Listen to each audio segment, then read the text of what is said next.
Nicolas Hulot dévoilait aujourd'hui son grand plan pour préserver la biodiversité, préserver le monde du vivant mérite, dit-il, un sursaut d'indignation. Exemple en Alsace, fin d'année dernière, l'APRONA en charge de l'étude de la nappe phréatique dénonçait la forte augmentation des pesticides. Leur utilisation aurait dû diminuer de moitié depuis 2008. Ça n'a pas été le cas et pourtant les mentalités sont en train de changer. Reportage David Meneux avec Jérôme Gosset.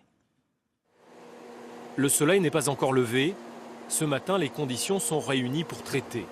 Pas de vent, un peu d'humidité. La végétation sera réceptive aux produits.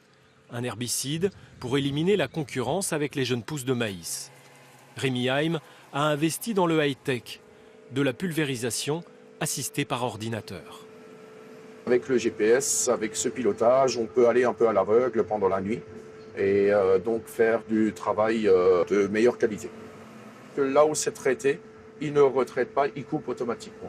En traitant avec précision et dans les meilleures conditions, Rémi Heim réduit de 50 à 80% les doses de pesticides. Il n'imagine pourtant pas se passer complètement des produits phytosanitaires. Je suis dépendant du marché, je suis dépendant du consommateur, je suis dépendant des exigences fixées par les normes de consommation. C'est peut-être de par ça qu'il y a une dépendance et un besoin de ces produits-là. Rémi Heim n'est pas forcément représentatif de l'ensemble des agriculteurs, car l'utilisation des pesticides devait diminuer de moitié en 10 ans. C'était en tout cas l'objectif affiché en 2008, après le Grenelle de l'environnement. 10 ans après, le résultat, c'est que finalement l'objectif n'est pas atteint, même si on a réduit d'à peu près 10%, notamment en Alsace. On ne l'a pas atteint et donc 2018 est une année charnière où on remet en fait des objectifs en place avec un nouveau programme. C'est le programme du gouvernement actuel. Pression gouvernementale perceptible chez les fournisseurs de produits phyto. Herbicides, fongicides, insecticides, la réglementation pour leur utilisation ne cesse d'évoluer. Désherbage, ce produit, les agriculteurs qui l'ont fait cette année, l'année prochaine, ils ne pourront plus l'utiliser. Il faudra qu'ils changent de molécule. Il a été estimé que ce produit, il ne faut pas l'utiliser plus d'une année sur deux, pour des raisons certainement environnementales. Tous les mois, on a des changements réglementaires pour tel et tel produit. Changement d'approche aussi vis-à-vis des fournisseurs. Désormais, ils doivent participer au recul des pesticides en incitant leurs clients à choisir des produits ou des techniques alternatives. Il y a 10 ans, on utilisait un peu plus. Mais bon, avec les commerçants techniciens qu'on a chez Ambosser, surtout la jeunesse, on apprend beaucoup de choses.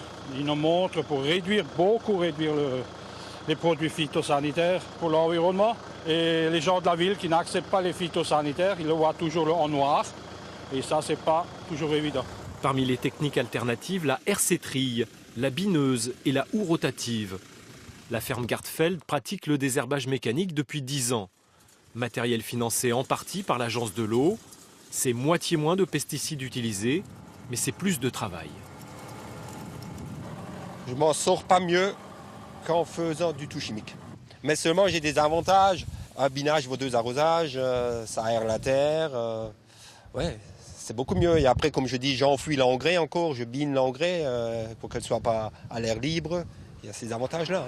La décennie qui vient de s'écouler n'a pas permis de vraiment réduire les pesticides. Elle a en tout cas montré que c'est possible. Le nouveau plan Ecophyto offre un nouveau calendrier. Réduire de 25% l'utilisation des produits phyto dans 3 ans, de moitié d'ici 2025.